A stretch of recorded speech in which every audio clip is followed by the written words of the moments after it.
saudara-saudari yang terkasih, dalam pendalaman APP tahun 2026 ini, suatu masa rahmat yang mengajak kita untuk semakin mendekatkan diri kepada Tuhan dan sesama. Katekese ini disusun sebagai sarana untuk membantu umat memahami, menghayati, dan menghidupi iman secara lebih mendalam lagi. Melalui APP ini, kita diajak untuk tidak hanya mendengarkan sabda Tuhan, tetapi juga merefleksikannya serta mewujudkannya dalam tindakan nyata. Di pertemuan pertama dengan judul Umat Katolik Meningkatkan Persekutuan dalam Kebersamaan dan Kepedulian. Pada pertemuan pertama ini, kita diajak untuk memahami arti persekutuan. Persekutuan berarti kita hidup tidak sendiri, tetapi sebagai satu keluarga dalam gereja. Kita semua dipersatukan oleh kasih Tuhan. Yesus sendiri memberikan gambaran yang sangat indah. Ia berkata bahwa ia adalah pokok anggur dan kita adalah ranting-rantingnya. Di mana artinya hidup kita berasal dari Yesus. Kalau kita dekat dengan Yesus, hidup kita akan berubah. Tetapi kalau kita jauh dari Yesus, hidup kita akan kering dan tidak berarti. Karena itu, persekutuan bukan hanya soal berkumpul atau hadir di gereja. Persekutuan harus nyata dalam kehidupan sehari-hari. Misalnya yang pertama, kita saling menyapa. Yang kedua, kita peduli kepada yang sakit. Yang ketiga, kita membantu yang berkesulitan. Yang keempat, kita hadir saat orang mengalami duka. Persekutuan juga harus dimulai dari hal kecil, terutama dalam keluarga. Kalau dalam keluarga tidak ada komunikasi, tidak ada perhatian, maka sulit membangun persekutuan yang lebih luas lagi.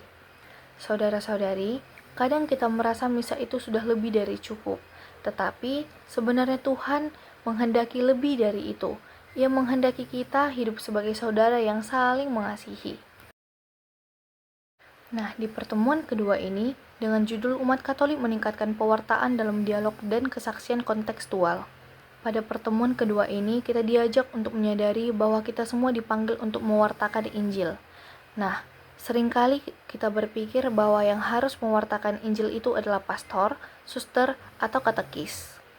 Padahal, sejak kita sudah dibaptis, kita semua mendapatkan tugas yang sama, yaitu menjadi pewarta kabar yang baik.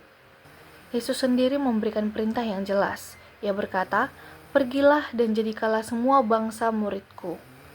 Artinya, kita tidak boleh diam.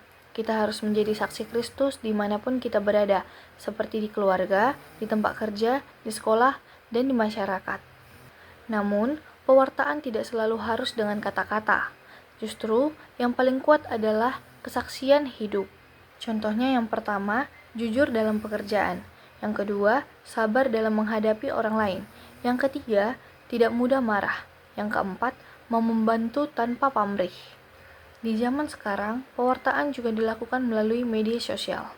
Apa yang kita bagikan, apa yang kita tulis, itu juga menunjukkan iman kita. Saudara-saudari, seringkali orang tidak membaca kitab suci, tetapi mereka membaca hidup kita. Dari hidup kitalah mereka melihat siapa Yesus itu. Dan di pertemuan ketiga, judulnya Umat Katolik Meningkatkan Perwujudan Liturgi sebagai Wajah Gereja yang Mendengarkan dan Berdoa. Pada pertemuan ketiga ini, kita diajak untuk melihat kembali makna liturgi dalam hidup kita. Seringkali kita menganggap misa atau ibadah hanya sebagai kewajiban. Kita datang, duduk, lalu pulang. Tetapi sebenarnya liturgi adalah perjumpaan dengan Tuhan. Dalam liturgi, Tuhan berbicara kepada kita melalui sabdanya.